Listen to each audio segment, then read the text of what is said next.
ഇന്നത്തെ current affairs വീഡിയോയിലേക്ക് എല്ലാവർക്കും സ്വാഗതം. ആദ്യം നമ്മൾ ഡിസ്കസ് ചെയ്യുന്നത് ഇന്നത്തെ ന്യൂസ് പേപ്പറാണ്. ഇന്നത്തെ ന്യൂസ് പേപ്പർ മെയിൻ ന്യൂസ് നോക്കുമ്പോൾ SE to hear please seeking stay on CAA on April 9 എന്ന് പറയുന്ന ഒരു ന്യൂസ് ആണ്. അപ്പൊ അത് നമുക്കറിയാം, CAA സിറ്റിസൺഷിപ്പ് അമെന്റ്മെന്റ് ആക്ട് ആണെങ്കിൽ പൗരത്വ ഭേദഗതി നിയമം അത് ഇന്ത്യയിൽ പാസ്സായിട്ട് കുറെ വർഷങ്ങളായി. 2019 തന്നെ പാസ്സായതാണ്. അതിനുശേഷം ഇപ്പൊ നിയമങ്ങളൊക്കെ അവരിപ്പോ ഉണ്ടാക്കി പൗരത്വം കൊടുക്കുന്നതിന് നടപടികൾ ആരംഭിച്ചു. അപ്പൊ അത് ഇമ്മീഡിയറ്റ് ആയിട്ട് പൗരത്വം കൊടുക്കുന്നതിലെ പ്രശ്നങ്ങൾ ഞാൻ പറഞ്ഞല്ലോ, അത് എതിർക്കുന്നതിന്റെ കാരണം വേറെ ഒന്നുമല്ല. ഇതിലും പാകിസ്ഥാനിൽ നിന്ന്, ബംഗ്ലാദേശിൽ നിന്ന്, അഫ്ഗാനിസ്ഥാനിൽ നിന്നുള്ള മുസ്ലിംസിന് സിറ്റിസൺഷിപ്പ് കൊടുക്കൂല. അതുകൊണ്ടാണ് ഇതിനെ എതിർക്കുന്നത്. അപ്പം എന്തായാലും ഇത് സ്റ്റേ ചെയ്യണമെന്ന് പറഞ്ഞ് സുപ്രീം കോടതി സ്റ്റേ ചെയ്യാനൊന്നും പറ്റത്തില്ല ഇപ്പോൾ ഉടനെ. എന്തായാലും വാദം കേട്ടു തുടങ്ങാം ഞങ്ങൾ April 9 തൊട്ട് എന്നാണ് അവര് പറഞ്ഞിരിക്കുന്നത്. ഈയിടയ്ക്ക് ഞാനൊരു ലീഗൽ ലൂമിനറി, അതായത് MR അഭിലാഷ് എന്ന് പറഞ്ഞൊരു സുപ്രീം കോടതി അഭിഭാഷകന്റെ ഒരു റൈറ്റിംഗ്സ് മാതൃഭൂമി ന്യൂസ് പേപ്പറിൽ കണ്ടപ്പോൾ അദ്ദേഹം പറഞ്ഞേക്കുന്നത് ഇതൊരു അൺകോൺസ്റ്റിറ്റ്യൂഷണൽ ആണെന്ന് വിധിക്കാനുള്ള സാധ്യത കുറവാണെന്നാണ്. കാര്യം വേറെ ഒന്നുമല്ല, ഇന്ത്യൻ സിറ്റിസൺസിന്റെ ആരെയും പൗരത്വം നഷ്ടപ്പെടുന്നില്ല. ഇനി വെളിയിൽ നിന്ന് വരുന്ന ആൾക്കാർക്ക് പൗരത്വം അവർക്ക് കൊടുക്കാൻ വേണ്ടിയിട്ടാണല്ലോ അത് ആർക്ക് കൊടുക്കണം തീരുമാനിക്കാനുള്ള അവകാശം ഗവൺമെന്റിനാണെന്നാണ് അദ്ദേഹം പറയുന്നത്. ഇനി സുപ്രീം കോടതി എന്താണ് പറയാൻ പോണെന്ന് അറിയില്ല. അപ്പൊ എന്തായാലും അത് ഞാൻ എന്റെ ഈ ഇടയ്ക്ക് പൗരത്വ ഭേദഗതിയെ കുറിച്ചൊരു വീഡിയോ ചെയ്തിട്ടുണ്ടായിരുന്നു. അതിന്റെ അകത്ത് മറ്റേ എന്റെ ചാനലിൽ ബിജു നായർ ഫാക്ട് ചെക്സ് എന്ന് പറഞ്ഞ ചാനൽ അതിനെ കുറിച്ച് പറഞ്ഞിട്ടുണ്ട്. പിന്നെ SE issue summons to Ramdev and Patanjali misleading ads case. നമുക്ക് അതിനെ കുറിച്ചൊന്നും കൂടുതൽ ഡീറ്റെയിൽ ആയിട്ട് പറയേണ്ട ആവശ്യമില്ല. ബാബ രാംദേവ് ആയിരുന്നു എല്ലാവർക്കും അറിയാം, ഇന്ത്യയിലെ ഏറ്റവും ഫേമസ് ആയിട്ടുള്ള യോഗ ഗുരു. അയാളുടെ ഒരു ആയുർവേദിക് പ്രോഡക്ട്സിന്റെ ഒരു കമ്പനി ഉണ്ടെന്നൊക്കെ അറിയാം, പതഞ്ജലി. അവർ കൊടുക്കുന്ന പരസ്യങ്ങൾ മിസ്ലീഡിംഗ് ആണെന്ന് പറഞ്ഞൊരു കേസ് ഉണ്ട് സുപ്രീം കോടതിയിൽ. അതാണത്. പിന്നെ അടുത്ത പേജ് പോകുമ്പോൾ ഞാൻ നിങ്ങളുടെ ആദ്യമേ പറഞ്ഞിട്ടുണ്ട്, ഇനിയിപ്പോ 1-2 മാസം, 2-2.5 മാസത്തോളം, ഏതാണ്ട് ജൂൺ പകുതി കഴിയുന്നവരെയും ന്യൂസ് പേപ്പർ എന്താണ് കറണ്ട് അഫയേഴ്സ് നമുക്ക് ആവശ്യമുള്ളത് കുറവായിരിക്കും. പക്ഷെ എന്നിരുന്നാലും നമ്മൾ വായിക്കണം. കാരണം എന്ന് വെച്ചാൽ നമുക്ക് കോംപ്രിഹെൻഷൻ, വൊക്കാബുലറി പോയിന്റ് ഓഫ് വ്യൂവിൽ അത് ഇമ്പ്രൂവ് ആയേ പറ്റൂ. അതിനുവേണ്ടിയിട്ടാണ് ന്യൂസ് പേപ്പർ കൂടുതൽ ഫോക്കസ് കൊടുത്ത് വായിക്കേണ്ടത് ഞാൻ പറഞ്ഞിട്ടുണ്ട്. അത് തന്നെയാണ് ഇന്നത്തെ പത്രത്തിലെ അവസ്ഥ. ഈ പേജ് നമുക്ക് വേണ്ട, ഇവിടെ ഫുൾ പൊളിറ്റിക്കൽ ന്യൂസുകളും ഒക്കെയാണ്. അപ്പൊ അതുകൊണ്ട് ആ പേജ് ഞാൻ വിടുവാണ്. അതിനടുത്ത പേജിലേക്ക് പോകുമ്പോൾ അവിടെ നോക്കാവുന്ന Haryana CM Saini expands cabinet adds 8 new ministers എന്നൊരു ന്യൂസ് ഉണ്ട്. ഹരിയാനയുടെ ചീഫ് മിനിസ്റ്റർ ആരാണെന്ന് വെച്ചാല് ആരാണ് നിങ്ങൾക്ക് എല്ലാവർക്കും അറിയാം, നയാബ് സിംഗ് സൈനിയാണ്. നയാബ് സിംഗ് സൈനി ഹരിയാനയുടെ ചീഫ് മിനിസ്റ്റർ നയാബ് സിംഗ് സൈനി അദ്ദേഹത്തിന്റെ ക്യാബിനറ്റ് എക്സ്പാൻഡ് ചെയ്യുന്നുള്ളൊരു ന്യൂസ് ആണ്. അത് എന്താണ് പറ്റിയെന്നൊക്കെ അറിയാം. ഹരിയാനയുടെ ചീഫ് മിനിസ്റ്റർ ആയിരുന്ന മനോഹർ ലാൽ ഖട്ടറിനെ BJP റീപ്ലേസ് ചെയ്തു. BJP-കാരാണ് അവിടെ ഭരിക്കുന്നത്. അപ്പൊ പകരം കൊണ്ടുവന്ന നയാബ് സിംഗ് സൈനി. അത് നിങ്ങൾക്ക് പറഞ്ഞതിലുള്ളതാണെന്നാലും ഒന്നുകൂടെ ഒന്ന് ഓർക്കാൻ വേണ്ടിയിട്ടാണ്. പിന്നെ ഇത് എത്രത്തോളം ആവശ്യമുണ്ടെന്ന് പറഞ്ഞുകൂടെ ഞാൻ ജസ്റ്റ് പറയാണ്. Portal four water levels in dams canals launched in Rajasthan. വെള്ളത്തിന്റെ കാര്യത്തിൽ ഏറ്റവും കൂടുതൽ ഷോർട്ടേജ് അനുഭവിക്കുന്ന ഒരു ഇന്ത്യൻ സ്റ്റേറ്റ് ആണ് രാജസ്ഥാൻ. ഏറ്റവും കൂടുതൽ മരുഭൂമികളുള്ള ഇന്ത്യൻ സ്റ്റേറ്റ് ആണ് രാജസ്ഥാൻ എന്ന് നമുക്കറിയാം. രാജസ്ഥാനിൽ ഡാമിലുള്ള വാട്ടർ ലെവൽ, അതുപോലെ കനാൽസിലുള്ള വാട്ടർ ലെവൽ, റിസർവേഴ്സിലുള്ള വാട്ടർ ലെവലൊക്കെ റിയൽ ടൈമിൽ അപ്പോഴപ്പോഴും അറിഞ്ഞുകൊണ്ടിരിക്കാനുള്ള ഒരു സംവിധാനം നിലവിൽ വന്ന ഒരു പോർട്ടൽ. അത് അങ്ങനെ ഒരു സംവിധാനം വേറെ ഏതെങ്കിലും ഒരു സ്റ്റേറ്റിനുണ്ടോ എന്ന് എനിക്ക് അറിഞ്ഞൂടാ. ഞാൻ രാജസ്ഥാനിലാണ് ആദ്യമായിട്ട് അങ്ങനെ ഒരു ന്യൂസ് കണ്ടത്. അതുകൊണ്ട് ഞാനത് നിങ്ങൾക്ക് വേണ്ടി പറയുന്നു എന്നേ ഉള്ളൂ, അല്ലാതെ മറ്റൊരു കാര്യം അവിടെ പറയാനില്ല. ഓക്കെ, അപ്പൊ ഇതാണ് നമുക്ക് ഈ പേജിൽ പറയാനുള്ളത്. അടുത്ത പേജിലേക്ക് പോകുമ്പോൾ പറയാനൊരു കാര്യമുണ്ട്. ഞാൻ ഇപ്പോ ഓൾമോസ്റ്റ് എല്ലാ ദിവസങ്ങളിലും വലിയ വീഡിയോസ് ഒന്നും ഇല്ലാത്ത ദിവസം ഷോർട്ട് വീഡിയോസ് ചെയ്തിടാറുണ്ടെന്ന് അറിയാം. നിങ്ങൾ കുറച്ച് പേരൊക്കെ അത് കാണുന്നുണ്ട്, എല്ലാവരും കാണുന്നില്ല. അപ്പൊ ഞാൻ ഇതേ ബിജു നായർ ഫാക്ട് ചെക്സ് എന്ന് പറഞ്ഞ എന്റെ ചാനലിൽ ഈ ഇടയ്ക്ക് ഇട്ട ഒരു വീഡിയോ അത്യാവശ്യം ആൾക്കാർ ഒക്കെ അത് കണ്ടായിരുന്നു. എന്തായിരുന്നു വെച്ചാല്, കുറച്ച് ഡോഗ് ബ്രീഡ്സ്, അറൌണ്ട് ഒരു 23 ബ്രീഡ്സിലുള്ള ഡോഗിന്, ഇപ്പൊ നമുക്ക് പറയുകയാണെന്നുണ്ടെങ്കിൽ റോട്ട് വീലർ എന്നൊക്കെ പറയുന്ന നമ്മളുടെ കേരളത്തിലെ ഒരുപാട് ആൾക്കാർ വളർത്തുന്ന ഒരു ഡോഗ് ബ്രീഡാണ്. അല്ലെങ്കിൽ ബുൾഡോഗ്, അങ്ങനെയൊക്കെയുള്ള സംഭവങ്ങൾ, പിറ്റ് ബുള്ള്. അപ്പൊ ഇതിനെയൊക്കെ ഉൾപ്പെടെ 23 ഡോഗ് ബ്രീഡ്സിന് ഇന്ത്യയിൽ ബാൻ ചെയ്തു. ഇനി ആരെങ്കിലും വീട്ടിൽ ഇനി ഇറക്കുമതി ചെയ്യാനൊന്നും പറ്റൂല. ഇത് ഫോറിൻ ബ്രീഡ്സ് ആണ്, ഇതെല്ലാം ഇറക്കുമതി ചെയ്യാനൊന്നും പറ്റൂല. ഇനി ആരെങ്കിലും വീട്ടിൽ വളർത്തുന്നുണ്ടെങ്കിൽ അതിനെ സ്റ്റെറിലൈസ് ചെയ്യണം. അതിന് പുതുതായിട്ട് ഇനി കുട്ടികളൊന്നും ഉണ്ടാവാൻ നോക്കണം എന്ന് നിയമം വന്നു. അപ്പോ കർണാടകയിലെ ഹൈക്കോർട്ട് അങ്ങനെ ഒരു നിയമം വരാനുള്ള കാരണം എന്താണെന്ന് വെച്ചാൽ വേറെ ഒന്നുമല്ല, മാൻ ആനിമൽ കോൺഫ്ലിക്റ്റ് ഇന്ത്യയിൽ ഭയങ്കരമായിട്ട് കൂടിക്കൊണ്ടിരിക്കുകയാണ്. നമ്മൾ ഈ ആനയുടെ പ്രശ്നവും കടുവയുടെ പ്രശ്നവും പുലിയുടെ പ്രശ്നവും ഒക്കെ വയനാട് കേന്ദ്രീകരിച്ചൊക്കെ നമ്മൾ കേൾക്കുന്നുണ്ട്. ഇത് ഇന്ത്യ മുഴുവനുണ്ട്. ഇതുപോലെ ഡോഗ് ബൈറ്റ് ഇന്ത്യയിൽ വലിയൊരു പ്രശ്നമാണ്. ഒത്തിരി ആൾക്കാർ ഡോഗ് ബൈറ്റിൽ കൊല്ലപ്പെട്ട അവസ്ഥ വരെ ഉണ്ടായിട്ടുണ്ട് ഈ ഇടയ്ക്ക്. അപ്പൊ ഇതൊക്കെ കൊണ്ടാണ് ഈ പറഞ്ഞ കില്ലർ ഡോഗ്സ് എന്നാണ് ഇവരെയൊക്കെ പറയുന്നത്, ഇവരെയൊക്കെ ബാൻ ചെയ്യുന്നത്. പക്ഷേ കർണാടക ഹൈക്കോർട്ട് ആ ബാൻ സ്റ്റേ ചെയ്തിരിക്കുകയാണ്. കർണാടകത്തിൽ മാത്രമാണ് ജസ്റ്റ് ഒന്ന് നടന്നിരിക്കുക. ഇത് ഇന്ത്യ മുഴുവനൊന്നും ആപ്ലിക്കബിൾ അല്ല, ഈ സ്റ്റേ കർണാടകത്തിൽ മാത്രമാണ്. പിന്നെ നമുക്കറിയാം തെലുങ്കാനയുടെയും പുതുച്ചേരിയുടെയും ഗവർണർ തമിലിസൈ സുന്ദരരാജൻ ആയിരുന്നു. തെലുങ്കാനയുടെയും പിന്നീട് പുതുച്ചേരിയുടെയും രണ്ട് സ്ഥലങ്ങളുടെയും ഗവർണർ തമിലിസൈ സൗന്ദരരാജനായിരുന്നു. പഠിക്കേണ്ട അത് അവര് ഇലക്ഷനിൽ മത്സരിക്കാൻ വേണ്ടി രാജിവെച്ചു. അപ്പൊ ഈ രണ്ട് സ്റ്റേറ്റ്, പുതുച്ചേരി യൂണിയൻ ടെറിട്ടറിയാണ്, അവർക്ക് രണ്ടുപേർക്കും ഇതില്ലാതാവത്തില്ലേ, ആരാണ് ഗവർണർ. അപ്പൊ ഗവർണറുടെ അഡീഷണൽ ചാർജ് ജാർഖണ്ഡിന്റെ ഗവർണറായ CP രാധാകൃഷ്ണൻ കൊടുത്തു. ജാർഖണ്ഡിന്റെ ഗവർണറാണ് CP രാധാകൃഷ്ണൻ. അദ്ദേഹത്തിന് അഡീഷണൽ ചാർജ് കൊടുത്തു. ഏതിന്റെയൊക്കെ, ഇപ്പൊ ജാർഖണ്ഡിന്റെ ഗവർണറാണ് അദ്ദേഹം, തെലുങ്കാനയുടെ ഗവർണറിന് അഡീഷണൽ ചാർജ് കിട്ടി, അതുപോലെ പുതുച്ചേരി ഗവർണറിന്റെ അഡീഷണൽ ചാർജും അദ്ദേഹത്തിന് കിട്ടിയിരിക്കുകയാണ്. ഓക്കെ, അപ്പൊ അതും അവിടെ ന്യൂസ് ആയിട്ടുണ്ട്. അത് കഴിഞ്ഞ് നമ്മൾ അതിനടുത്ത പേജിൽ പോകുന്നു. അതിനടുത്ത പേജിൽ പോകുമ്പോൾ എഡിറ്റോറിയലാണ്. നമുക്ക് എഡിറ്റോറിയൽ എന്തൊക്കെയാണെന്ന് നോക്കാം. രണ്ട് എഡിറ്റോറിയലും വളരെ സിമ്പിൾ ആയിട്ടുള്ള രണ്ട് എഡിറ്റോറിയൽസ് ആണ്. നിങ്ങൾക്ക് അറിയാവുന്ന വിഷയങ്ങളെ കുറിച്ചുള്ള എഡിറ്റോറിയൽസ് ആണ്. അതുകൊണ്ട് അങ്ങനെ വായിക്കാൻ വലിയ ബുദ്ധിമുട്ടൊന്നും ഉണ്ടാവില്ല. പക്ഷെ എഡിറ്റോറിയൽ വായന എന്ന് പറഞ്ഞാൽ മസ്റ്റാണ്. അത് നിങ്ങൾ ഒരു ദിവസം ഫുഡ് കഴിച്ചില്ലെങ്കിലും മസ്റ്റായിട്ട് നിങ്ങൾ കോമ്പറ്റേറ്റീവ് എക്സാം എഴുതിയെടുക്കാൻ ആഗ്രഹിക്കുന്ന ആളാണെങ്കിൽ എഡിറ്റോറിയൽ വായിക്കണം. അതിന്റെ കാരണങ്ങൾ ഞാൻ എല്ലാ ക്ലാസ്സിലും പറയാറുണ്ട്, എല്ലാ വീഡിയോ ക്ലാസ്സിലും. എന്തായാലും ആദ്യത്തെ എഡിറ്റോറിയൽ സെലക്ഷൻ ആൻഡ് ഇലക്ഷൻ എന്ന് പറഞ്ഞ എഡിറ്റോറിയലാണ്. ഈ സെലക്ഷൻ ആൻഡ് ഇലക്ഷൻ എന്ന് പറഞ്ഞ എഡിറ്റോറിയലിൽ ഇത്രയൊക്കെ അവർ എഴുതി കൂട്ടിയേക്കുന്നെങ്കിലും സംഭവമൊന്നുമില്ല, ഇത്രയേ ഉള്ളൂ. ഇന്ത്യയുടെ ഇലക്ഷൻ കമ്മീഷണേഴ്സിനെ ഇലക്ട് ചെയ്യാൻ വേണ്ടിയിട്ട് ഇപ്പോൾ ഒരു സംവിധാനം ഉണ്ടാക്കിയിട്ടുണ്ട്. നമുക്കറിയാം ആ സംവിധാനത്തിന് 3 ആൾക്കാരാണെന്ന് അറിയാം. Prime minister of India, cabinet minister of India, ഏതെങ്കിലും ഒരു cabinet minister of India and main opposition leader, 3 പേര്. മുമ്പ് ആ സംവിധാനത്തിൽ ഉണ്ടായിരുന്നു. ഇതിപ്പോ ഒരു നിയമം മുഖേന ഉണ്ടാക്കിയ സംവിധാനമാണ്. ആ നിയമത്തിന്റെ പേര് ഇതിലൊരു വിഷയക്കാണ്, ഞാൻ ഇന്നലെയൊക്കെ അത് ക്ലാസ്സിൽ പറഞ്ഞിട്ടുണ്ട്. ആ നിയമം മുഖേന ഉണ്ടാക്കിയ സംവിധാനമാണ്. മുമ്പ് ഇങ്ങനെ ഒരു നിയമം ഇന്ത്യയിൽ ഇല്ലായിരുന്നു. ഇന്ത്യയുടെ കോൺസ്റ്റിറ്റ്യൂഷന്റെ അകത്ത് ആർട്ടിക്കിൾ 324 അകത്ത് പറയുന്നുണ്ട്. ആർട്ടിക്കിൾ 324 ഇന്ത്യൻ കോൺസ്റ്റിറ്റ്യൂഷന്റെ അകത്ത് ആർട്ടിക്കിൾ 324 അകത്ത് പറയുന്നുണ്ട് ഇലക്ഷൻ കമ്മീഷണേഴ്സിനെ അപ്പോയിന്റ് ചെയ്യാൻ വേണ്ടിയിട്ട് ഒരു നിയമപരമായ സംവിധാനം കൊണ്ടുവരണം. പക്ഷേ ഇൻഡിപെൻഡൻസിന്റെ അന്നോട്ട് ഇന്ന് വരെ ഇന്ത്യയിലെ ഭരണഘടനയിൽ അങ്ങനെ എഴുതി വെച്ചിരുന്നെങ്കിൽ അങ്ങനെ ഒരു നിയമം ഇല്ലായിരുന്നു. അതുകൊണ്ട് ഒരു താൽക്കാലിക സംവിധാനമായിട്ടാണ് സുപ്രീം കോടതി ചീഫ് ജസ്റ്റിസും പ്രൈം മിനിസ്റ്ററും ഒപ്പോസിഷൻ ലീഡറും ചേർന്ന ഒരു സംവിധാനം ഉണ്ടായിരുന്നു. എന്നിട്ട് സുപ്രീം കോടതി ഇടയ്ക്ക് പറഞ്ഞു നിങ്ങൾ നിയമം ഉണ്ടാക്കുന്ന സമയത്ത് പിന്നെ ഈ ഒരു താൽക്കാലിക സംവിധാനം ഇല്ലാതാവുമെന്ന് പറഞ്ഞു. അപ്പൊ ഗവൺമെന്റ് നിയമം ഉണ്ടാക്കിയപ്പോൾ അതില് ഇലക്ഷൻ പ്രൈം മിനിസ്റ്ററും ക്യാബിനറ്റ് മിനിസ്റ്ററും ഒപ്പോസിഷൻ ലീഡറേ ഉള്ളൂ. അപ്പൊ അവിടെ എക്സിക്യൂട്ടീവിന് ഒരു പ്രാധാന്യം വരും. കാര്യം എന്താണ്, ഇപ്പൊ നമുക്കറിയാം ജ്ഞാനേഷ് കുമാർ, സുഖ്വീന്ദർ സിംഗ് സന്ധു, ഇങ്ങനെ 2 പേരെ പുതിയ ഇലക്ഷൻ കമ്മീഷണേഴ്സ് ആയിട്ട് ഗവൺമെന്റ് അപ്പോയിന്റ് ചെയ്തു. വളരെ പെട്ടെന്ന് ഇപ്പൊ അപ്പോയിന്റ് ചെയ്താണ് 2 വേക്കൻസി വന്നപ്പം. സ്വാഭാവികമായിട്ട് അവിടെ ഈ നിയമം അനുസരിച്ചുള്ള പുതിയ നിയമം അനുസരിച്ചുള്ള ആദ്യത്തെ അപ്പോയിന്റ്മെന്റ് ആയിരുന്നു. അതിൽ പ്രൈം മിനിസ്റ്ററും കൂടെ ഉണ്ടായിരുന്ന ക്യാബിനറ്റ് മിനിസ്റ്റർ അമിത് ഷായാണ്. അപ്പൊ അവർ തീരുമാനിക്കുന്നതിലേ നടക്കുള്ളൂ. ഒപ്പോസിഷൻ ലീഡർ ആദിർ രഞ്ജൻ ചൗധരി ഒന്നും മിണ്ടാൻ പറ്റാതെ അവിടെ ഇരുന്നു. അപ്പൊ ഇതുകൊണ്ട് ഇതിനൊരു ന്യൂട്രാലിറ്റി ഇല്ല, ഇമ്പാർഷ്യൽ ആയിട്ടുള്ള സെലക്ഷൻ നടക്കൂല എന്നൊക്കെ പറഞ്ഞ ആൾക്കാർ കോടതിയിൽ കേസ് കൊടുത്തിട്ടുണ്ട്. ആ കേസിൽ ഇപ്പൊ സുപ്രീം കോടതി വാദം കേൾക്കാൻ പോണതേ ഉള്ളൂ. അപ്പൊ അതിന്റെ അടിസ്ഥാനത്തിലുള്ള എഡിറ്റോറിയൽ അത്രേ ഉള്ളൂ. വായിച്ചാൽ നിങ്ങൾക്ക് മനസ്സിലാവും, ഇഷ്യൂ നിങ്ങൾക്ക് അറിയാവുന്നതാണ്.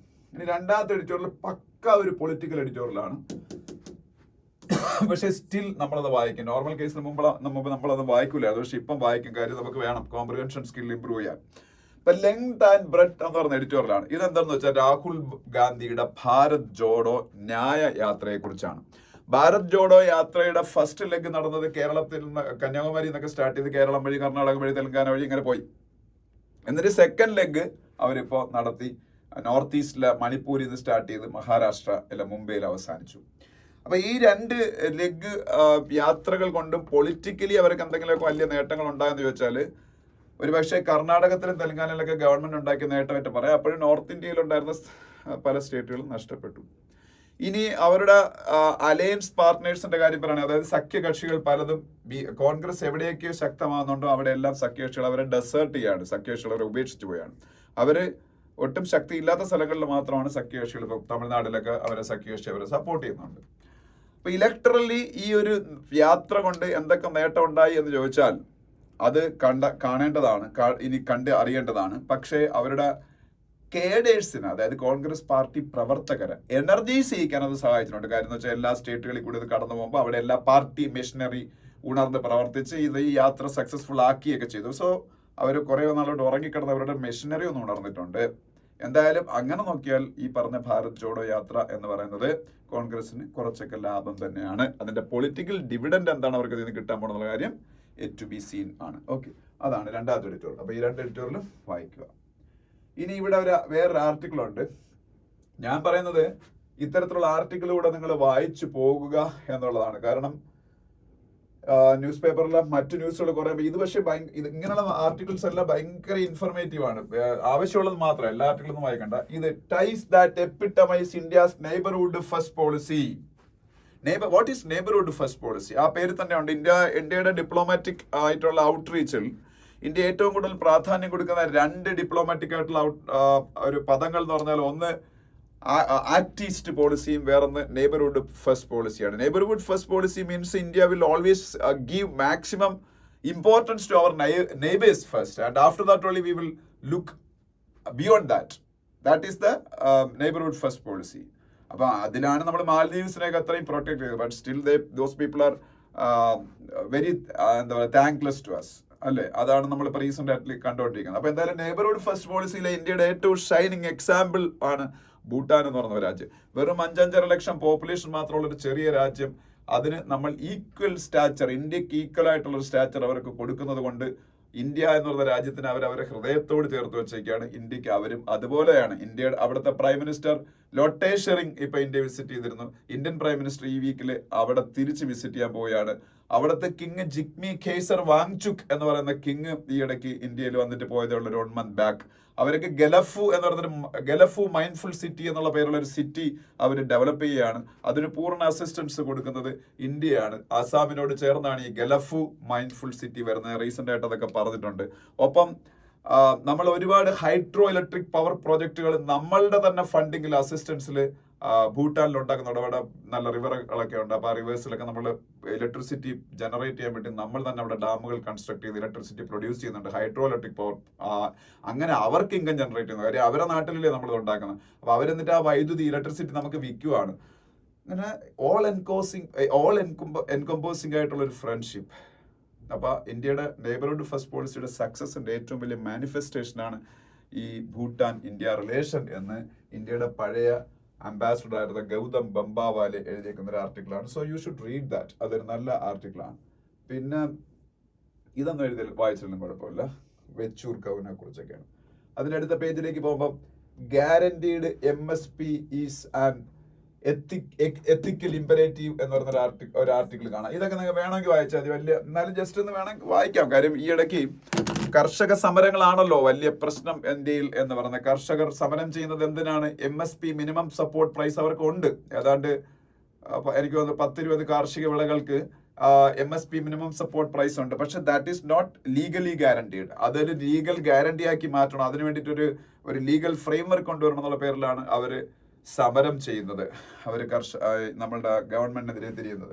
അപ്പോ ആ ഗ്യാരണ്ടീഡ് MSPയെ കുറിച്ച് അത് കൊണ്ടുവരുന്നതിന്റെ ഗുണങ്ങളെ കുറിച്ച് ഒക്കെയാണ് ഈ ഒരു ആർട്ടിക്കിളിൽ ഡിസ്കസ് ചെയ്യുന്നത്. MSP എന്ന് പറഞ്ഞാല് മിനിമം സപ്പോർട്ട് പ്രൈസ് എന്നാണ്. നമ്മളുടെ MS സ്വാമിനാഥൻ, നമ്മളുടെ ഈ ഇടയ്ക്ക് മരിച്ചുപോയ ഭാരതരത്ന കിട്ടിയ ആദ്യത്തെ മലയാളിയായ MS സ്വാമിനാഥൻ, അദ്ദേഹത്തിന്റെ ഒരു MS സ്വാമിനാഥൻ റിപ്പോർട്ടുണ്ട്. ആ റിപ്പോർട്ടിന്റെ അകത്ത് പറഞ്ഞേക്കുന്നത് എപ്പോഴും ഫാമേഴ്സിന്റെ MSP എന്ന് പറയുന്നത് അവരുടെ പ്രൊഡക്ഷൻ കോസ്റ്റിന്റെ 1.5 ടൈംസ് ആയിരിക്കണം എന്നാണ്. അത് ഇംപ്ലിമെന്റ് ചെയ്യണം എന്നാണ് അവർ പറയുന്നത്. 1.5 ടൈംസ്. അപ്പൊ എന്ത് സംഭവിക്കും? അവർക്ക് പ്രോഫിറ്റ് കിട്ടും അത്രയും, അല്ലേ? പ്രൊഡക്ഷൻ കോസ്റ്റ് കഴിഞ്ഞിട്ട് പിന്നെ 50% എക്സ്ട്രാ കിട്ടത്തില്ല. അതാണ്. പക്ഷെ അത് ഇതൊരിക്കലും നടപ്പാക്കിയിട്ടില്ല ഇന്ത്യയിൽ ഒരു രാഷ്ട്രീയ പാർട്ടികളും. പിന്നെ ഇന്ത്യയിലുള്ള കൃഷിക്കാരുമായി ബന്ധപ്പെട്ട ഒരു ആക്ട് ആണ് APMC ആക്ട്. അതെന്താണെന്ന് അറിഞ്ഞിരിക്കുക. APMC act, agricultural produce marketing committee act. Agricultural produce marketing committee act. APMC act ഒക്കെയാണ് ഇന്ത്യയിൽ ഏറ്റവും വലിയ പ്രശ്നം. പണ്ടുണ്ടാക്കി വെച്ചതാണ് അതെല്ലാം. അതൊക്കെ നടത്തുന്നത് ശല്യമാണ് കർഷകർക്ക്. അതുകൊണ്ട് ഒരുപാട് ദോഷങ്ങളുണ്ട്. കർഷകർക്ക് ഇടയിലുള്ള കുത്തകകൾക്ക് മാത്രമേ അതുകൊണ്ടുള്ള ഗുണമുള്ളൂ. അപ്പൊ അതിനൊന്നും ഞാൻ ഒരിക്കലും സപ്പോർട്ട് ചെയ്യുന്നില്ല. പിന്നീട് ഇതൊക്കെയാണ് അതിൽ പറയാനുള്ളത്. അപ്പൊ നിങ്ങൾക്ക് താല്പര്യമുള്ളവരൊന്ന് വായിച്ചു നോക്കുക. പിന്നെ നെക്സ്റ്റ് പേജിൽ ഇലക്ട്രൽ ബോണ്ട്സിനെ കുറിച്ചാണ്. Decoding electoral data. അത് നമുക്ക് ആവശ്യമില്ല എന്നല്ല, അതിലൊന്നുമില്ല. ഓരോ കമ്പനികൾ എത്ര വീതം ഓരോ പാർട്ടിക്ക് കൊടുത്തു എന്നുള്ള കുറെ അവൈലബിൾ ഡീറ്റെയിൽസ് ഒക്കെ ഇവിടെ പ്രസിദ്ധീകരിച്ചേക്കുന്നത് നമുക്ക് വേണ്ട. അതിന്റെ അടുത്ത പേര് CAA പ്രൊട്ടസ്റ്റുകളെ കുറിച്ച്. CAA പ്രൊട്ടസ്റ്റ് ഇപ്പൊ ഇന്ത്യയിൽ എത്രത്തോളം ഇന്റൻസിഫൈഡ് അല്ല.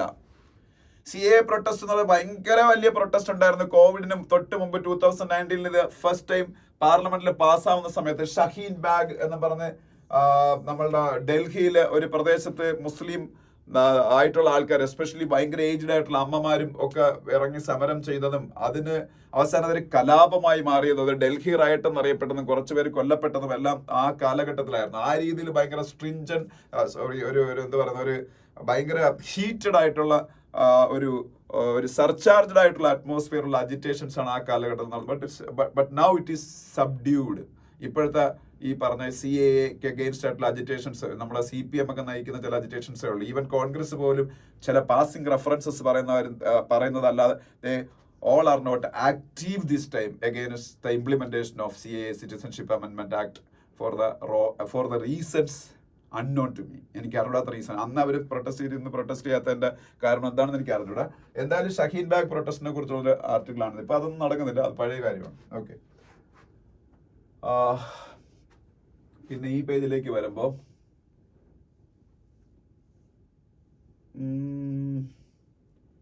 ഈ പേജിൽ നമുക്ക് ആവശ്യമുള്ള ന്യൂസുകളൊന്നും ഇല്ല. അതിനടുത്ത പേജിലേക്ക് പോവാം. അത് പൊളിറ്റിക്കൽ പേജ് ആയിരിക്കും. പൊളിറ്റിക്കൽ പേജിൽ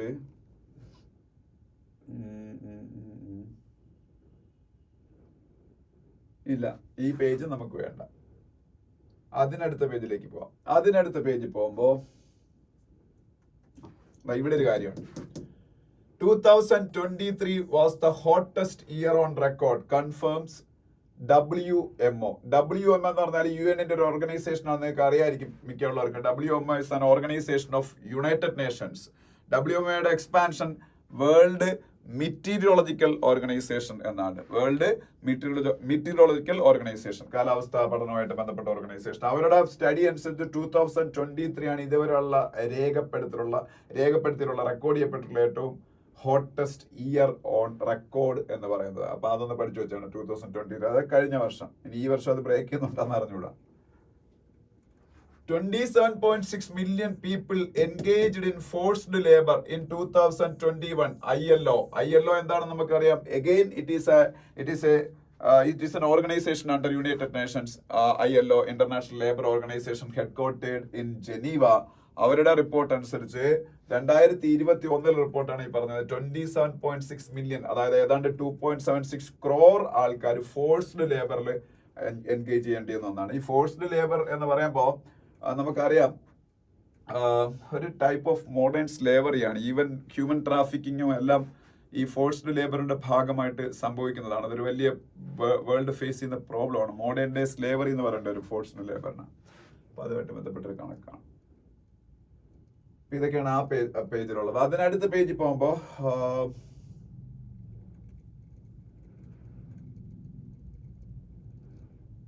അടുത്ത പേജിൽ പോകുമ്പോൾ Blinken stresses iron clad support for the Philippines എന്നൊരു ന്യൂസ് കാണാം. നിങ്ങൾക്കറിയാം Philippines is an Asian country, is a Southeast Asian country, is a member of ASEAN, Association of Southeast Asian Nations, and they are directly confronting with China in South China Sea. And US is actively supporting Philippines for their cause. അപ്പോൾ അത് അവര് full support അവർ കൊടുക്കുമെന്നാണ് ചൈനയുമായിട്ടുള്ള എന്ത് വിഷയം ഉണ്ടായാലും എന്നാണ് Antony Blinken, ചൈനയുടെ foreign minister, യുഎസിന്റെ foreign minister പറയുന്നത്. US സെക്രട്ടറി ഓഫ് സ്റ്റേറ്റ് എന്നാണ് അദ്ദേഹം പറഞ്ഞിരിക്കുന്നത്. അത് ഫിലിപ്പൈൻസിന്റെ പ്രസിഡന്റ് ആയിരുന്നൊക്കെ ഞാൻ പറഞ്ഞിട്ടുണ്ട്. ഫിലിപ്പൈൻസിന്റെ പ്രസിഡന്റ് ഫെർഡിനാൻഡോ മാർക്കോസ് ജൂനിയർ ആണ്.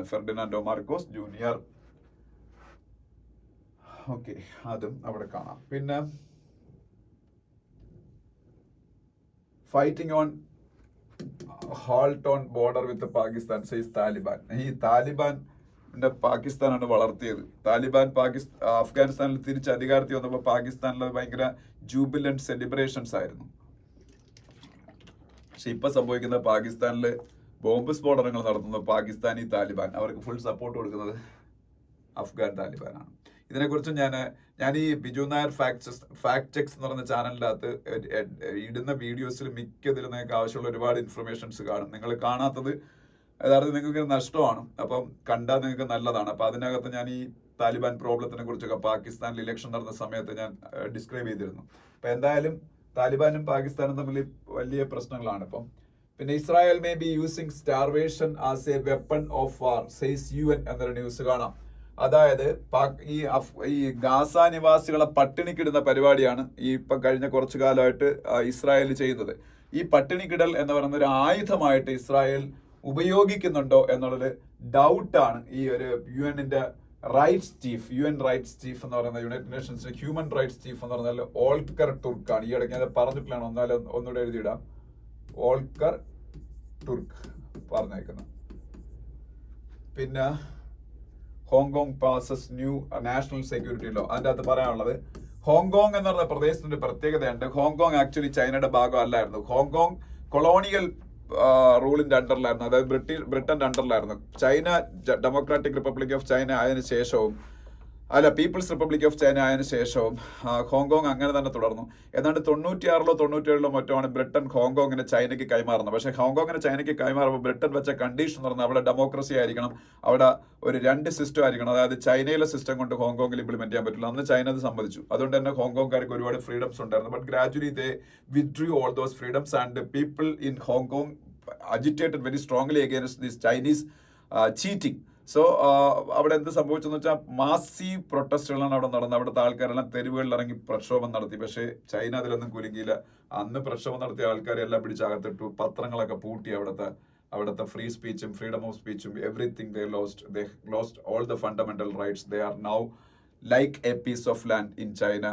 എന്നാലും ഒരു സംവാട്ട് ഒരു ഫ്രീഡം ഉണ്ടെന്ന് മാത്രമേ പറയാൻ പറ്റൂ. എക്സാക്ട് ചൈനയിലെ റൂളാണ് ഇപ്പോഴും അവിടെ പറയാൻ പറ്റില്ല. അപ്പൊ കണ്ടില്ലേ, ഈ ഉള്ള ഫ്രീഡംസും കൂടെ അവരെടുത്ത് മാറ്റിയാണ്. Hong Kong passes new national security ഇല്ല എന്ന് വെച്ചാൽ അവിടെ കൂടുതൽ അവിടുത്തെ ഡിസെൻസിനെയൊക്കെ പിന്നീട് തടയുന്നതിന് വേണ്ടിയിട്ട് അവർ വലിയ ഇതുണ്ടായിക്കൊണ്ടിരിക്കുകയാണ് നിയമങ്ങൾ. പിന്നെ നെക്സ്റ്റ് പേജ് പോകുമ്പോൾ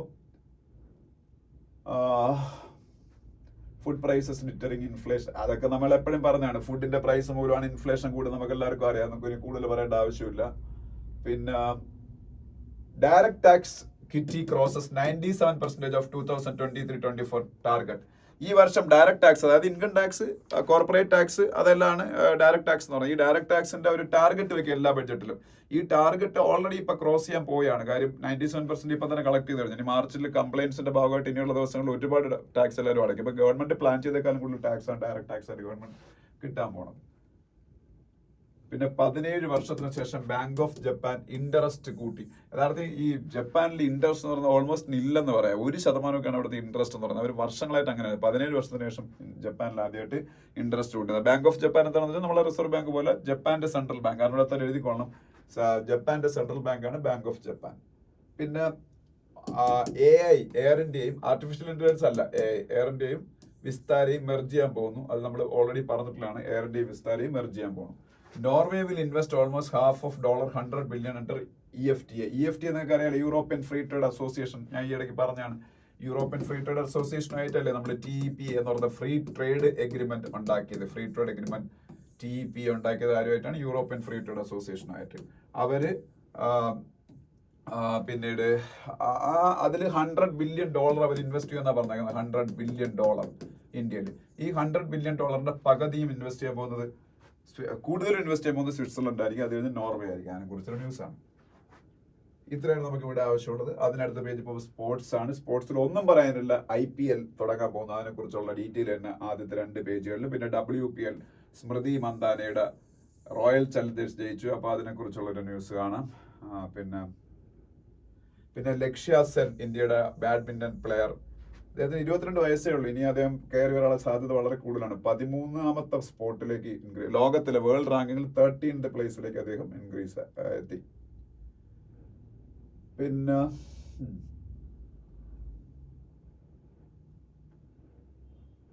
AFI will send 400 team squad to train in Bahamas. AFI, ഇന്ത്യയുടെ അത്ലറ്റിക് ഫെഡറേഷൻ ഓഫ് ഇന്ത്യയാണ് AFI. ഇവരാണ് അത്ലറ്റുകളെയൊക്കെ കൺട്രോൾ ചെയ്യുന്നതും അവരുടെ ആവശ്യങ്ങളൊക്കെ നിറവേറ്റുന്നത്. Athletic federation of India. ഇന്ത്യയുടെ 4x400 മീറ്റർ റിലേ ടീം എന്ന് പറഞ്ഞാൽ വേൾഡ് നല്ലൊരു ക്വാളിറ്റി ഉള്ള ഒരു ടീമാണ്. ഇന്ത്യക്ക് അത്ലറ്റിക്സിൽ അത്യാവശ്യം ക്വാളിറ്റി ഉള്ള ഒരു ടീമാണ്. അപ്പൊ അവരെ ഒളിമ്പിക്സിനൊക്കെ മുമ്പായിട്ട് പരിശീലിപ്പിക്കാൻ പോകും കൂടുതലായിട്ട്. അപ്പൊ AFAയുടെ പ്രസിഡന്റ് ആണ് ആദിൽ സുമാരിവാല. ആ ഫോട്ടോയിൽ കാണുന്ന ആള് ആദിൽ സുമാരിവാല, AFAയുടെ president Adille Sumariwala, ADILLE, Adille Sumariwala, SUMARIWALA. പിന്നെ ഇതിൽ ശരത് കമലിന്റെ ഫോട്ടോ കാണാം. ഇന്റർനാഷണൽ ടേബിൾ ടെന്നീസ് ഫെഡറേഷന്റെ റാങ്കിങ്ങിൽ അദ്ദേഹത്തിന്റെ റാങ്ക് ഭയങ്കരമായിട്ട് കൂടി, നമ്മളുടെ ശരത് കമലിന്റെ. അപ്പൊ ശരത് കമൽ ഇന്ത്യയുടെ ലീഡിംഗ് ടേബിൾ ടെന്നീസ് പ്ലെയർ ആണ്, അറിഞ്ഞിരിക്കുക Sarath Kamal.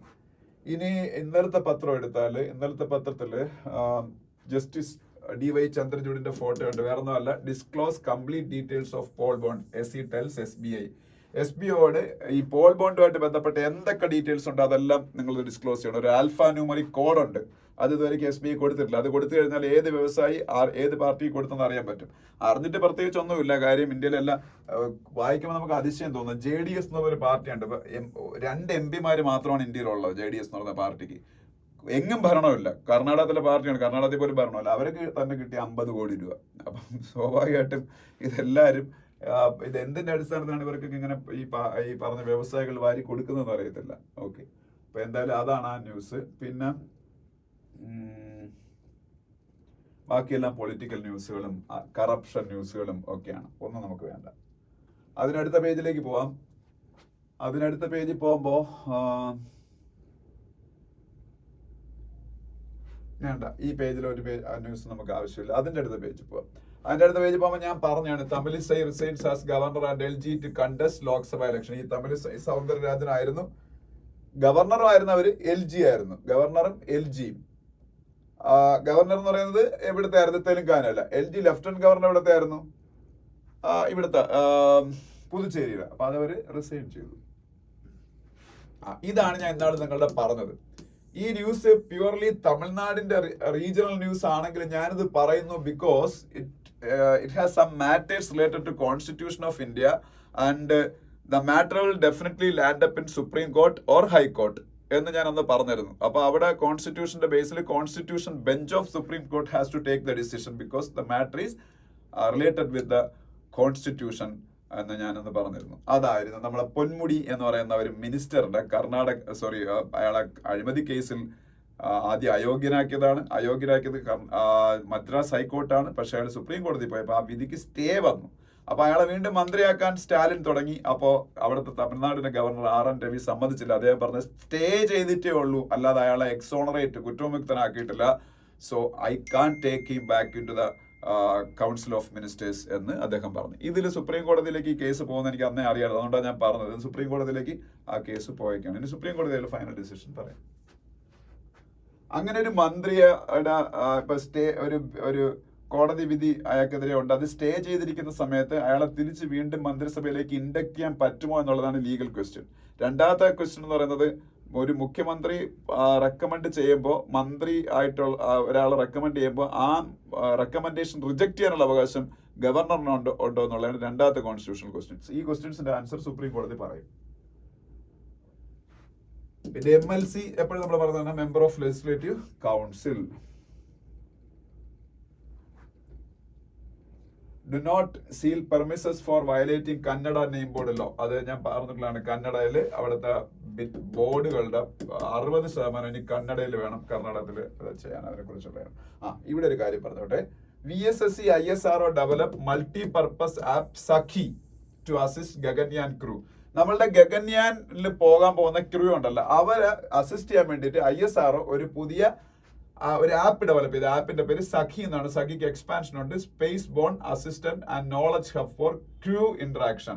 Space borne assistant and knowledge hub for crew interaction ആണ് സഖി എന്ന് പറയുന്നത്. അത് ഈവൻ അവരുടെ ഡയറ്ററി നീഡ്സ് പോലും, നമ്മളുടെ ക്രൂ മെമ്പേഴ്സിന്റെ ഡയറ്ററി നീഡ്സ്, ആഹാരമായിട്ട് ബന്ധപ്പെട്ട നീഡ്സ് പോലും അത് വെച്ച് ട്രാക്ക് ചെയ്യാൻ പറ്റുന്നതാണ് സഖി. അതിനടുത്ത പേജ് പോകുമ്പോൾ ട്രേഡ് പസിൽ എന്ന് പറഞ്ഞ എഡിറ്റോറിയലാണ്. അത് ഇന്നലത്തെയാണ്, എന്നാലും ജസ്റ്റ് അത് പറഞ്ഞേക്കാം. ട്രേഡ് പസിൽ എന്ന് പറഞ്ഞ എഡിറ്റോറിയൽ കഴിഞ്ഞ മാസം ഇന്ത്യയുടെ ട്രേഡ് ഒരുപാട് ഉയർന്നു. $41.4 ബില്യൺ ആയിട്ട് ഉയർന്നു. ഇതെന്ന് വെച്ചാൽ ഈ കഴിഞ്ഞ വർഷത്തെ ആവറേജ് $35 ബില്യൺ ഉള്ളായിരുന്നു. അപ്പൊ ഇതിന് ഇത്രയും ഉയർന്നത് ഭയങ്കര നല്ല കാര്യമാണ്. പക്ഷെ അത് പെർസിസ്റ്റ് ചെയ്യുന്നുള്ള കാര്യത്തിൽ ഡൗട്ട് ഉണ്ട്. കാര്യം ഇപ്പൊ ഒന്നാമത് ഈ ഗ്ലോബൽ ട്രേഡിന് ഭയങ്കര ബുദ്ധിമുട്ട് നിൽക്കുന്ന ഒരു സമയമാണ്. അതായത് ഈ നമ്മളുടെ ഹൂതി റബൽസ് പിന്നീട് സൂയസ് കനാൽ ഉൾപ്പെടുന്ന മേഖലയിലെല്ലാം പ്രശ്നങ്ങൾ ഉണ്ടാക്കുന്നുണ്ട്. സൂയസ് കനാൽ വഴിയൊന്നും ഇപ്പൊ അങ്ങോട്ട് ഗുഡ്സ് ട്രാഫിക് ചെയ്യാൻ പറ്റുന്നില്ല. Cape of Good Hope Africa വഴി വേണം കറങ്ങിയൊക്കെ വരാൻ. അപ്പോൾ ഫ്രൈറ്റ് കോസ്റ്റ് കൂടുന്നു. അങ്ങനെ പിന്നെ പല രാജ്യങ്ങളിൽ ഇൻട്രസ്റ്റ് റേറ്റ് ഇപ്പോൾ കൂടുതലാണ്. അതുകൊണ്ട് തന്നെ അവിടെ ഇമ്പോർട്ട് കോസ്റ്റ്ലി ആയിട്ട് പല രാജ്യങ്ങളിൽ ഡിമാൻഡ് വരുന്നത്. അങ്ങനെ കുറെ വിഷയങ്ങൾ. ആ സമയത്താണ് ഇന്ത്യയുടെ ഇമ്പോർട്ട് ഇത്രയും കൂടിയത് കഴിഞ്ഞ മാസം. അപ്പൊ അത് നല്ലതാണ്. പക്ഷെ എന്നാലും ഹിന്ദു പറയുന്നത് ഒരു പക്ഷേ അത് പഴയ കാലത്ത് കുറച്ചു കാലം മുമ്പേ നമ്മൾ ഇവിടെ നിന്ന് സെൻഡ് ചെയ്ത പല സംഗതികളും ഈ ഹൂതി റബൽസിന്റെ പ്രശ്നങ്ങളൊക്കെ ഉള്ളതുകൊണ്ട് കേപ്പ് ഗുഡ് ഹോപ്പ് വഴിയൊക്കെ കറങ്ങി തിരിഞ്ഞ് ചെന്നൊക്കെ ഒരുപാട് ലേറ്റ് ആയിട്ടായിരിക്കും. അതുകൊണ്ടായിരിക്കും ഇത്രയും അവിടെ കൂടിയെന്നൊക്കെ പറഞ്ഞ് ഹിന്ദു പറയുന്നു. അതിനൊരു കാരണം അവർ പറയുന്നത് ഗ്ലോബൽ ട്രേഡ് ഈ വർഷം 3.3% കൂടുവന്ന്. ട്രേഡ് ആയതുകൊണ്ട് WTO ആണ് ഇതെല്ലാം പറയുന്നത്, വേൾഡ് ട്രേഡ് ഓർഗനൈസേഷൻ. 3.3% കൂടുവെന്നാണ് അവരുടെ പ്രഡിക്ഷൻ. പക്ഷേ ഈ ഗുഡ്സ് ട്രേഡ് ബാരോമീറ്റർ എന്ന് പറഞ്ഞൊരു സംഭവം ഉണ്ടാക്കി വെച്ചിട്ടുണ്ട്. Goods trade barometer. ഈ ഗുഡ്സ് ട്രേഡ് ബാരോമീറ്റർ നോക്കുമ്പോഴത്തേക്ക് അങ്ങനെ കൂടുന്നതായിട്ട് കാണുന്നില്ല. കുറച്ചൊക്കെ പല മേഖലകളിൽ കുറയുന്നതായിട്ടാണ് കാണുന്നത്. അപ്പൊ അതുകൊണ്ട് picture is not so rosy. So India cannot എന്താ പറയുന്ന India cannot act as a very jubilant, അല്ലെങ്കിൽ India cannot act in a very jubilant manner because we are very fast in progress in the field of commerce, especially in the trade through sea, and our export is growing. So we are the one of the എന്താണ് പറയുന്നത്, ഈ oasis ആണ് ഈ ഒരു ഫീൽഡിൽ. നമ്മൾക്ക് മറ്റെല്ലാവർക്കും അത് shrink ചെയ്യുമ്പോൾ even China is also shrinking. China is shrinking എന്ന് പറഞ്ഞാൽ വെറുതെ അല്ല, ഭയങ്കര നല്ല രീതിയിൽ അവർ ഷ്രിങ്ക് ചെയ്യുന്നുണ്ട് അവരുടെ economy. So at that time India is the growth engine for the world. അത് സത്യമാണ്. India is the growth engine for the world now. അപ്പൊ ഇന്ത്യയുടെ വേൾഡിലെ ഗ്രോത്തിന്റെ ഏതാണ്ട് 20% വന്നുകൊണ്ടിരിക്കുന്നത് ഇന്ത്യ എന്നാണ് IMFന്റെ തന്നെ കണക്കെന്ന് പറയുന്നത്. പക്ഷെ എന്ന് കരുതി നമുക്ക് ഈ എക്സ്പോർട്ട് ഇമ്പോർട്ടിന്റെ കാര്യത്തിൽ നമ്മൾ അങ്ങനെ ജൂബിലന്റ് ആവേണ്ട കാര്യമൊന്നുമില്ല എന്നൊക്കെയാണ് ഹിന്ദു പറയുന്നത്. ഓക്കെ, അതാണ് ഫസ്റ്റ് എഡിറ്റോറിയൽ പറഞ്ഞത്. ഇനി സെക്കൻഡ് എഡിറ്റോറിയൽ പറഞ്ഞത് ഹോളോ വിക്ടറി. അത് എന്തിനെ കുറിച്ചാണെന്ന് വെച്ചാല് നമ്മളുടെ വ്ളാഡിമിർ പുടിന്റെ വിക്ടറിയെ കുറിച്ചാണ്. റഷ്യയിൽ വ്ളാഡിമിർ പുടിൻ വീണ്ടും ജയിച്ചു. അതിനെക്കുറിച്ച് ഞാൻ ഡീറ്റെയിൽ ആയിട്ട് പറയുന്നില്ല, കാരണം നിങ്ങൾക്ക് വായിച്ചാൽ മനസ്സിലാവുന്ന കാര്യങ്ങളാണ്. വ്ളാഡിമിർ പുടിൻ ഏതാണ്ട് 88% വോട്ട് വാങ്ങിയാണ് ജയിച്ചത്.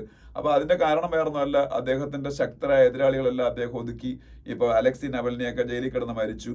പക്ഷെ അദ്ദേഹത്തിന് എതിരാളികൾ ഉണ്ടായിരുന്നു. എതിരാളികളിൽ കമ്മ്യൂണിസ്റ്റ് പാർട്ടി ഉണ്ടായിരുന്നു, അവിടുത്തെ വേറൊരു എതിരാളി ഉണ്ടായിരുന്നു. അവർക്കൊക്കെ 4%, 7% വോട്ട് കിട്ടിയതേ ഉള്ളൂ.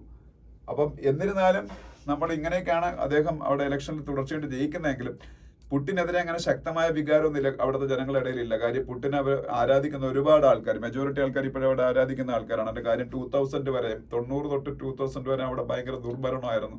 രാജ്യം കുത്തഴിഞ്ഞ് കിടക്കുകയായിരുന്നു സോവിയറ്റ് യൂണിയന്റെ തകർച്ചയ്ക്ക് ശേഷം. ആ രാജ്യത്തെ തിരിച്ചു കൊണ്ടുവന്നത്, ആ രാജ്യത്തിന്റെ ഗ്ലോറി തിരികെ കൊണ്ടുവന്നത്, ആ രാജ്യത്തിന് വീണ്ടും ഗ്രോത്തിന്റെ പാതയിലേക്ക് കൊണ്ടുപോയതൊക്കെ പുടിനാണ്. അതുകൊണ്ട് തന്നെ പുടിനോട് വലിയ സപ്പോർട്ട് കൊണ്ടില്ല എന്ന് പറയാൻ പറ്റൂല. പക്ഷെ സ്റ്റിൽ അദ്ദേഹത്തിന്റെ വേസ് എന്ന് പറഞ്ഞാൽ ഓട്ടോക്രാറ്റിക് ആണെന്നാണ് ഈ എഡിറ്റോറിയലിൽ പറഞ്ഞേക്കുന്നത്. ഓക്കെ, ഇതിനെക്കുറിച്ച് ഒരു വീഡിയോ ഞാൻ ഓൾറെഡി ചെയ്ത് ഈ മറ്റേ എൻ്റെ പേഴ്സണൽ ചാനൽ ഇട്ടിട്ടുണ്ട്. അത് ഞാൻ ചെയ്തിട്ട് ഏതാണ്ട് 2-3 മാസമായിരുന്നു, അന്നേ ഞാൻ ചെയ്തിട്ടതാണ്. ഓക്കെ, ഇനി അതിന്റെ അടുത്ത പേജ് പോകുമ്പോൾ all ice R on the Indian Ocean region. Indian Ocean റീജിയനിൽ ഇന്ത്യ ഭയങ്കരമായിട്ട് ഇപ്പം വലിയ കാര്യങ്ങൾ ചെയ്യുന്നുണ്ട്. നമ്മളിപ്പം പൈറേറ്റ്സ് അറ്റാക്ക് ചെയ്യുന്ന ഷിപ്പുകളെയൊക്കെ നമ്മൾ പ്രൊട്ടക്ട് ചെയ്യുന്നു. അതിന്റെ പേരിൽ ഇന്നലെ അമേരിക്കയുടെ defence secretary Lloyd Austin India congratulate ഒക്കെ ചെയ്തിട്ടുണ്ട്. അത് അടുത്ത പേജിലുണ്ട്, ഞാൻ പറയാം. നെക്സ്റ്റ് പേജിൽ പോകുമ്പോൾ on FTAs with European countries എന്നൊരു ആർട്ടിക്കിൾ കാണാം. എല്ലാവർക്കും വായിച്ചാൽ മനസ്സിലാവുന്നതാണ്, വായിക്കാൻ പറ്റുമെങ്കിൽ വായിക്കുക. കാര്യം ഇപ്പോ നമ്മൾ EFTA യൂറോപ്യൻ ഫ്രീ ട്രേഡ് അസോസിയേഷനുമായിട്ട് എഗ്രിമെന്റ് ഉണ്ടാക്കിയ കാര്യത്തിന് മുമ്പേ പറഞ്ഞല്ലോ, TEP എഗ്രിമെന്റ്. ഇതുമായിട്ട് ബന്ധപ്പെട്ട് ഇന്ത്യ ചെയ്യുന്ന നല്ല കാര്യങ്ങളെ കുറിച്ചും അത് ഇന്ത്യക്ക് എങ്ങനെ ഗുണകരമാവുന്നതിനെ കുറിച്ചൊക്കെയാണ് on FTAs with European countries എന്ന് പറഞ്ഞ ആർട്ടിക്കിൾ പറയുന്നത്. ഇനി നെക്സ്റ്റ് പേജിലേക്ക് പോകുമ്പോൾ അത് വേണ്ട. അതിന്റെ അടുത്ത പേജിൽ പോകുമ്പോൾ അതിന്റെ അടുത്ത പേജിൽ നമുക്ക് ആവശ്യമുള്ള ന്യൂസ് ഒന്നുമില്ല. അതിന്റെ അടുത്ത പേജിൽ പോകുമ്പോൾ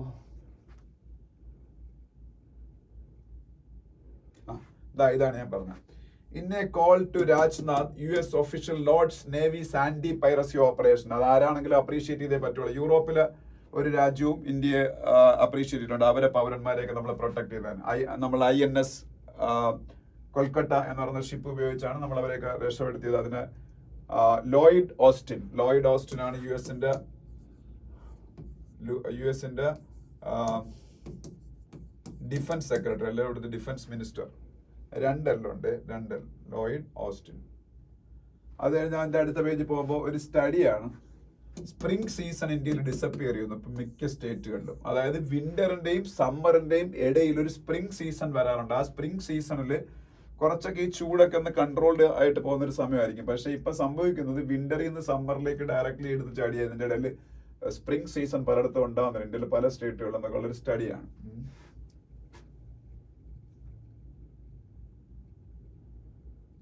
Ukraine foreign minister likely to visit India this month എന്നൊരു ന്യൂസും കാണാം. യുക്രൈന്റെ ഫോറിൻ മിനിസ്റ്റർ ഇന്ത്യ ഈ മാസം വിസിറ്റ് ചെയ്യും. യുക്രൈനും റഷ്യയായിട്ട് യുദ്ധം നടന്നുകൊണ്ടിരിക്കുന്ന സമയത്ത് അദ്ദേഹത്തിന്റെ വിസിറ്റിന് പ്രാധാന്യമുണ്ട്.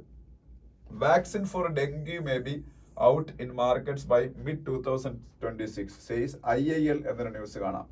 IIL എന്ന് പറഞ്ഞാൽ ഇന്ത്യൻ ഇമ്മ്യൂണോളജിക്കൽ ലിമിറ്റഡ് എന്ന് പറഞ്ഞ ഒരു ഫാർമസ്യൂട്ടിക്കൽ കമ്പനിയാണ്. IIL എന്ന് പറഞ്ഞാൽ ഇന്ത്യൻ ഇമ്മ്യൂണോളജിക്കൽ ലിമിറ്റഡ് എന്ന് പറഞ്ഞ ഇന്ത്യൻ കമ്പനിയാണ്. അവര് ഒരു നാഷണൽ ഡയറി ഡെവലപ്മെന്റ് ബോർഡിന്റെ ഒരു സബ്സിഡിയറി ആണ്. നാഷണൽ ഡയറി ഡെവലപ്മെന്റ് ബോർഡ്, അത് ഗവൺമെന്റ് ഓഫ് ഇന്ത്യയുടെ സ്ഥാപനമാണ്. നാഷണൽ ഡയറി ഡെവലപ്മെന്റ് ബോർഡ് അതിന്റെ ഒരു സബ്സിഡിയറി ആണ് ഇന്ത്യൻ ഇമ്മ്യൂണോളജിക്കൽ ലിമിറ്റഡ്. അവര് ഡെങ്കി ഫീവറിന് മരുന്നില്ല, അപ്പം അതിനുള്ള വാക്സിൻ ഏതാണ്ട് പ്രിപ്പയർ ചെയ്ത് കഴിഞ്ഞെന്നാണ് പറയുന്നത്. 2026ഓടുകൂടി അത് മാർക്കറ്റിൽ വിൽക്കാൻ ഇറങ്ങും, അതിനുള്ള പാകമാവെന്ന് പറയുന്നു. പിന്നെ ഈ പേജിൽ വരുമ്പോ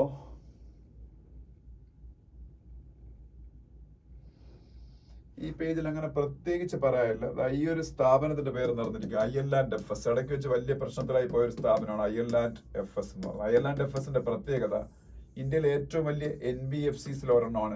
NBFC എന്ന് പറഞ്ഞാൽ നോൺ ബാങ്കിങ് ഫിനാൻഷ്യൽ കമ്പനി. ഭയങ്കരമായിട്ടുള്ള ഫിനാൻഷ്യൽ ഇറഗുലാരിറ്റീസിന്റെ പേരിൽ തകർന്നു പോകുമെന്ന് കരുതിയ ഒരു സ്ഥാപനമാണ് IL&FS. പക്ഷേ അങ്ങനെ തകരാൻ അനുവദിക്കാൻ പറ്റത്തില്ല. കാര്യം ബാങ്കുകളുടെ കൂട്ടത്തിൽ സിസ്റ്റമാറ്റിക്കലി ഇമ്പോർട്ടന്റ് ബാങ്കുകൾ ഉള്ളതുപോലെ സിസ്റ്റമാറ്റിക്കലി ഇമ്പോർട്ടന്റ് NBFCs ഉണ്ട്. സിസ്റ്റമാറ്റിക്കലി ഇമ്പോർട്ടന്റ് ബാങ്കുകൾ എന്ന് 3 എണ്ണത്തിനെ പറയുന്നത്. SBI, HDFC, ICICI, ഈ 3 ബാങ്കുകളാണ്. RBI തന്നെയാണ് ഇവരെ അങ്ങനെ പറയുന്നത്. സിസ്റ്റമാറ്റിക്കലി ഇമ്പോർട്ടന്റ് ആയിട്ടുള്ള NBFC ആണ് IL&FS. അപ്പൊ അതിനെ തകരാതെ സംരക്ഷിച്ച് നിർത്തേണ്ട അവരെ ആവശ്യമായിരുന്നു. അങ്ങനെ അവരതിനെ പ്രൊട്ടക്ട് ചെയ്ത് എടുത്തു. പിന്നെ അതിനടുത്ത പേജിൽ പോകുമ്പോ റഷ്യയില് പ്രസിഡന്റ് പുടിൻ ജയിച്ചതിനെ കുറിച്ചുള്ള ന്യൂസുകളുണ്ട്. ചൈനയിലെ ചൈനയുടെ foreign minister begin diplomatic blitz with New Zealand Australia visits എന്നൊക്കെ ന്യൂസാണ്. ചൈനയുടെ ഫോറിൻ മിനിസ്റ്ററാണ് വാങ് യി. പിന്നെ സ്പോർട്സ് പേജിൽ പ്രത്യേകിച്ചൊന്നും പറയാനില്ല.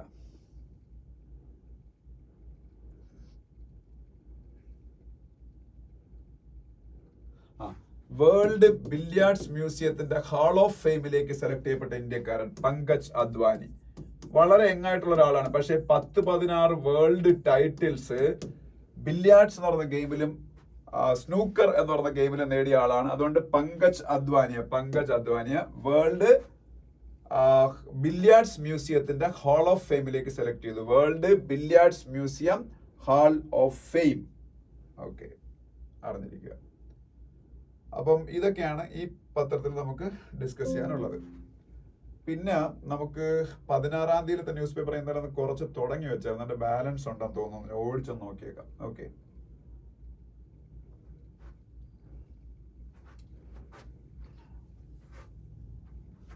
അവിടെ നമ്മള് ന്യൂ ഈസി സ്റ്റേക്ക് ചാർജ് ആരൊക്കെയാണ്? ജ്ഞാനേഷ് കുമാറും സുഖ്ബീർ സിംഗ് സന്ധു ആണ്. ഞാൻ സുഖ്വീന്ദർ സിംഗ് സന്ധു എന്നാണ് നേരത്തെ പറഞ്ഞ, തെറ്റാണ്. സുഖ്ബീർ സിംഗ് സന്ധു ആണ് പുതിയ ആൾക്കാർ. പിന്നെ ഇതൊക്കെ പറഞ്ഞ കാര്യങ്ങൾ തന്നെയാണ്.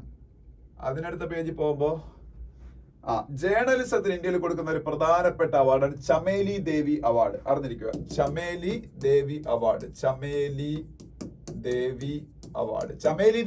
ഇപ്രാവശ്യം കിട്ടിയ ജേർണലിസ്റ്റുകൾ ആരൊക്കെയാണെന്ന് നോക്കാം. ഗ്രീഷ്മ കുമാർ ആൻഡ് ഋതിക ചോപ്ര. ഇന്ത്യൻ എക്സ്പ്രസിലെ ഗ്രീഷ്മ കുമാർ അല്ല, ഗ്രീഷ്മ കുതാർ, KUTHAR, ഗ്രീഷ്മ കുതാർ, KUTHAR, ഋതിക ചോപ്ര. ഇവർ രണ്ടും ഇന്ത്യൻ എക്സ്പ്രസിലെ ആൾക്കാരാണ്. ഇവർക്കാണ് ഈ പ്രാവശ്യത്തെ ചമേലി ദേവി അവാർഡ് ഫോർ ജേർണലിസം കിട്ടിയത്.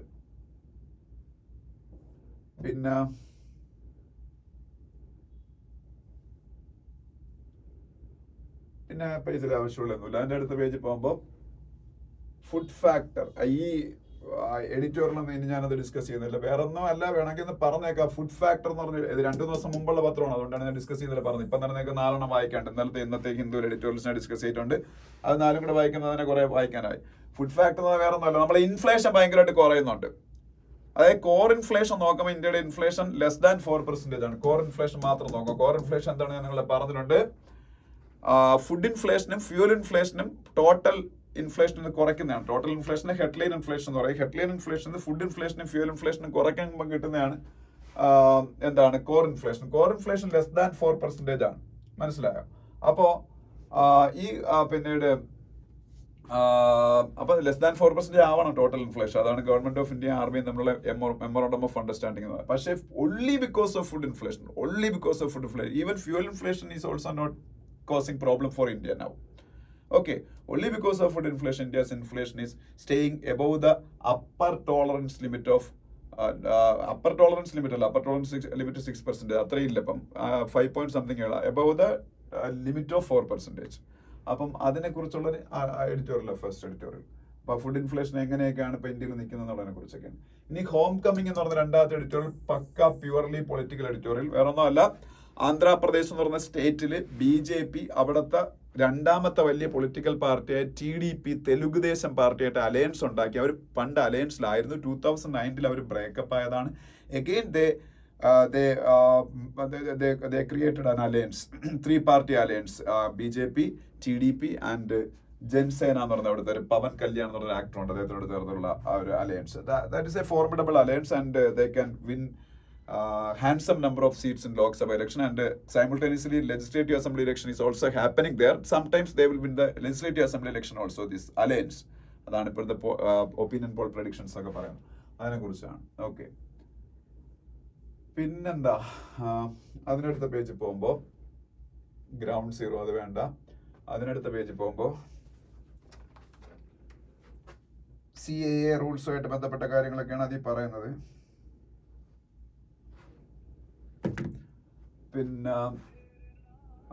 പിന്നീട് ഇവിടെ താഴോട്ട് വരുമ്പോ ന്യൂസ് ഒന്നും വലിയ ആവശ്യമില്ല. അതിന്റെ അടുത്ത പേജിൽ പോകുമ്പോ അതിന്റെ അടുത്ത പേജിൽ എല്ലാം പൊളിറ്റിക്കൽ ന്യൂസുകളാണ്. ഈ പത്രത്തിലൊന്നും അങ്ങനെ വലുതായിട്ടൊന്നും പറയാനില്ല.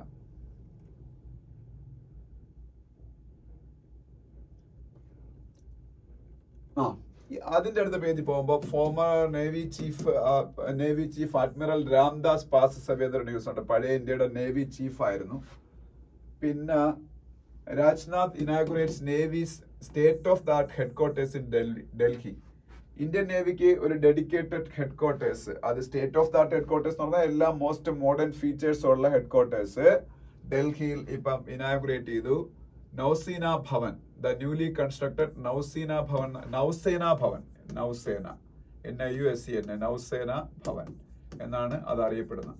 അപ്പോ finally the Indian Navy has a dedicated headquarters of its own. The newly constructed Nausena Bhavan located at Delhi cantonment was formally inaugurated by Defense Minister Rajnath Singh on Friday എന്നൊരു news കാണാം. അപ്പൊ നൗസേന ഭവൻ എന്നാണ് നേവിയുടെ ഹെഡ്ക്വാർട്ടേഴ്സിന്റെ പേര്. അത് ഡൽഹിയിലാണ് inaugurate ചെയ്തത്.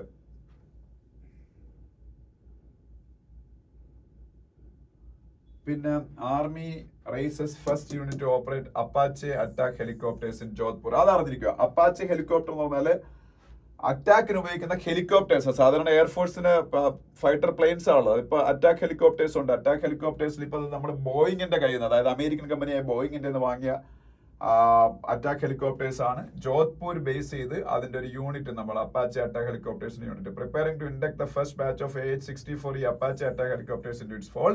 In the Indian Army Aviation Corps raised its first unit at Jodhpur. ചിലപ്പോൾ ചോദിക്കുക അപ്പാച്ചെ അറ്റാക്ക് ഹെലികോപ്റ്ററിന്റെ ഫസ്റ്റ് യൂണിറ്റ് എവിടെയാണ്? ജോധ്പൂർ എവിടെയാണ്? രാജസ്ഥാൻ.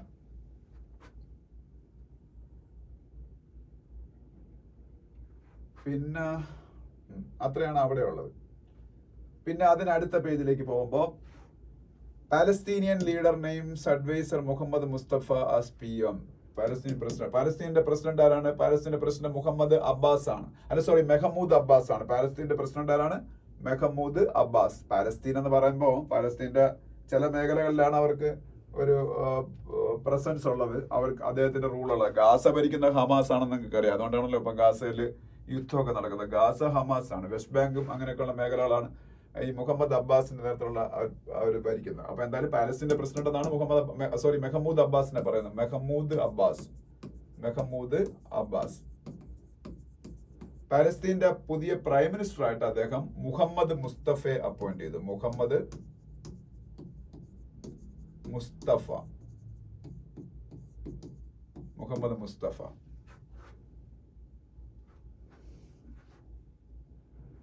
പിന്നെ താഴോട്ട് വരുമ്പോ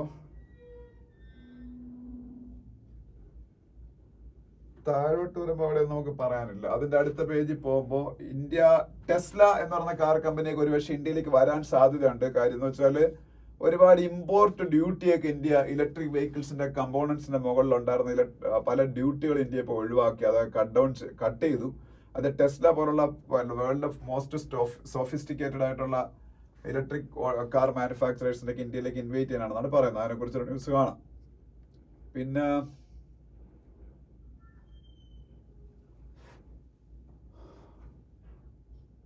പിന്നെന്താണ്, അത്രയേ അവിടെ ഉള്ളൂ. ടെക്നോളജി കമ്പനി വേണ്ട, അതൊന്നും വേണ്ട. നമുക്കിനി സ്പോർട്സ് പേജിലേക്ക് പോവാം.